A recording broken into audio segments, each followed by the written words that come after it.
ఈ ట్విన్స్ ప్రెగ్నెన్సీలో ఎలాంటి డైట్ తీసుకోవాలి మేడం? సో, డయట్ విషయానికొచ్చేసరికి పాత కాలం నుంచి మనం ఒకటి కామన్‌గా వినే డైలాగ్ అండి.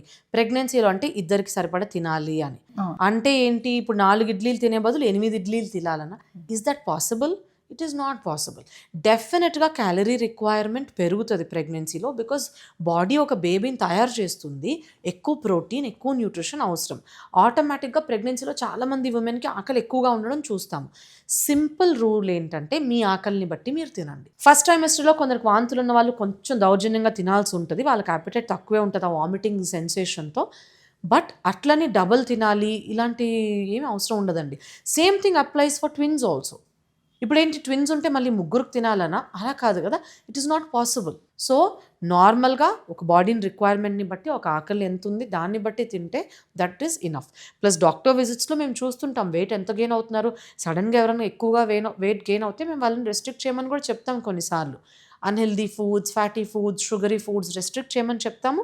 వాకింగ్ బాగా చేయండి అని చెప్తాం.